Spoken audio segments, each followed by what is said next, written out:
Hey YouTubers, it's Charlie. This is going to be my Gotham episode 7 video. It was titled Penguin's Umbrella, but Victor Zsasz was like the big new character that they introduced.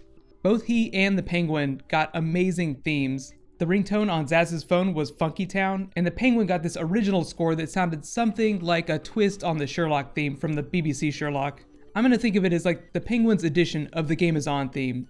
There's also some really cool news about new Batman villains the show's going to bring on in the second half, so I'll explain that at the end of the video. Careful for spoilers if you haven't seen the episode yet, but starting with top 5 moments. Number 5, Gordon has a plan. It might not sound like a very good plan, and ultimately it really didn't go down the way he expected, but I do have to give him a hat tip for having the balls to march into Falcone's home with a machine gun. If you're confused about what the actual plan was supposed to be, he was going to arrest everyone associated with the Arkham City development. The mayor, Falcone, Maroni, eventually Fish Mooney, pretty much all the high-ranking mobsters.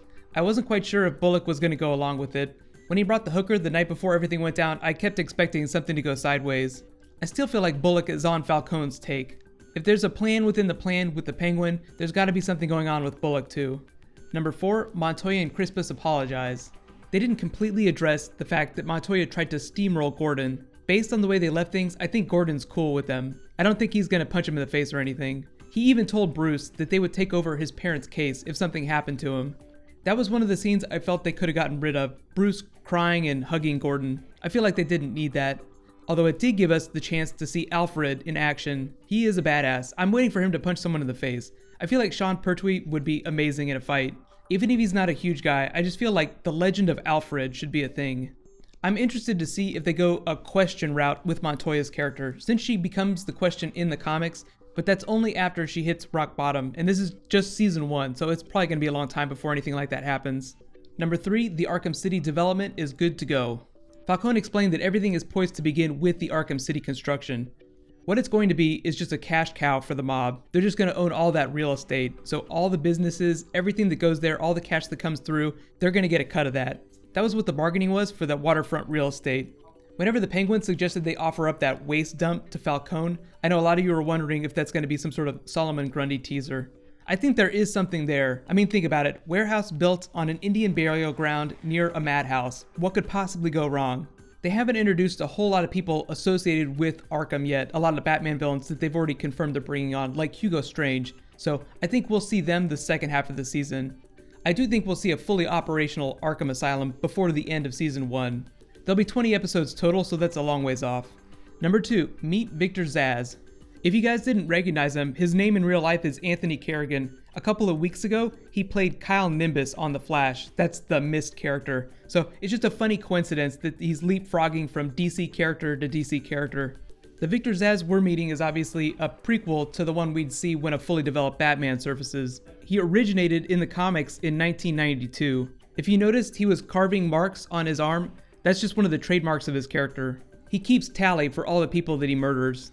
That's why when we see him in the Batman comics, he's covered in marks. On Gotham here, since that's like 10 years away, obviously he hasn't killed as many people yet. The way his character is explained in the comics is that he believes life is pointless and that when he kills someone, he's freeing them from a meaningless existence. He's mostly known for killing young women, but he will kill anybody. He does usually show up in most of the big Batman productions like the cartoons or the video games, so you'll probably see him in Arkham Knight whenever that game's released next year. I thought the actor had an interesting presence on screen. He didn't get that many scenes. The police station was really his big moment. Isn't it funny how quickly the police cleared the room? This is a very different Gotham than the time of Batman. Even the captain thought it was crazy that Gordon even came to work that day. And, my number 1 moment, the Penguin and Falcone's plan revealed. Everyone is just a chicken to Falcone now. He's got his eyes on Arkham City, that's all he cares about. It seems like all the stuff that's happening with the Penguin, Gordon, Fish Mooney, and everyone else is just amusement for him. The speech he gave to Gordon about order and chaos is very important. It's almost like he was giving the prequel for what happened during the Chris Nolan Dark Knight trilogy.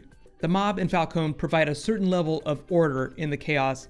Once you get rid of them, the crazies in the masks crawl out of the woodwork. I think that's just what Falcone was talking about. Like he knows that if he's not around, things will get really crazy. He is an evil dictator, so we gotta take what he says with a grain of salt. Just hold out, another 10 years, Batman will be here, he'll bring order. Here's a couple things I'm looking forward to now that we know Falcone knows about pretty much everything that's going on. One, he's totally going to slice the Russian up. If you notice, he's getting careless in Falcone's presence, like he was grabbing Mooney's butt. Clearly, he's gonna die really soon. Jada Pinkett Smith, very big character. Obviously, she's gonna weasel her way out somehow. They're not gonna kill her off. At least not till the end of season 1, and even then, anything's up for grabs. Just expect her to talk really, really fast and say something really convincing to keep herself alive. Going back to Gordon, if you remember, Falcone said that he had a relationship with Gordon's father. I'll be really interested to see if he and Gordon kind of develop something on the side. Gordon is the White Knight of Gotham right now, so I don't think that he's going to be making any deals with any devils anytime soon. But he is being forced into relationships like this. The thing he has going on with the Penguin is the best example of that. Whenever he said Gordon will see the light eventually, all I could think about was Gordon with the bat signal, just flipping it on. So the big thing we need to start focusing on is Arkham City. I feel like the show's going to go to that place more and more as we get closer to the end of the season, or even the mid-season finale. Of all the places in Gotham City they can tell stories on this show, I feel like Arkham is going to be the most exciting and most rewarding for us as viewers. Let me know though, what was your favorite moment from the episode, and what did you think of Victor Zsasz? Overall, I gave the episode a solid B+. Totally love Victor Zsasz, as I mentioned. I felt like he did a good job of owning the room without overdoing it. I kind of feel like Jada Pinkett Smith does that just a little bit, like her character is just a little over the top. Like if you're trying to place all these characters, you have Tim Burton's Batman movies, you have the classic 60s TV show. I feel like she's in the classic 60s TV show, everyone else is in the Tim Burton movies. In terms of the Arkham story, I feel like obviously that's the thing the show's building towards. If they're trying to hit that by episode 10, I do feel like they're on track. Two-Face is actually coming on the show really soon, so I'll be looking forward to that. Obviously, it's going to be a very young version of Harvey Dent, and I do not think he's going to turn into Two-Face in any of the episodes. We'll just see the coin flip, that's all. All the versions they've done of the character in the comics, in the animated series, in the Christopher Nolan movies, the coin flip was always a big thing even before he became Two-Face. And speaking of Batman villains, here's the big news. They just announced they're going to be bringing Scarecrow on. The way they're doing it is they're going to introduce him as a kid, like somewhere near Bruce's age, probably just a little bit older. But he will eventually take the mantle of Scarecrow from his father. They haven't cast anyone for either the father or the Jonathan Crane character, but we do know that the father will be an enemy of Jim Gordon's. He'll be someone that Gordon is chasing down. Depending on how old the actor is that they cast for Jonathan Crane, I think we might get to see him play with the Scarecrow mask a little bit, at least a little bit of imagery. Lots of stuff to look forward to, but let me know if there's any other Batman villains that you guys really want to see. Who do you think that they should bring on? I know a lot of people want Solomon Grundy to come, especially with all the toxic waste dump stuff happening around Arkham. So next week is going to be our Harvey Dent episode. It's actually called The Mask, which, obviously could mean a number of things. Black Mask, Batman Mask, so many masks in Gotham. Be sure to subscribe to get my video. I'll post it right after the episode airs. In the meantime, if you guys haven't seen it yet, you can click here for my Gotham episode 6 video, and you can click here for my episode 5 video. Thank you so much for watching. So let's all high five, and I'll see you guys tomorrow.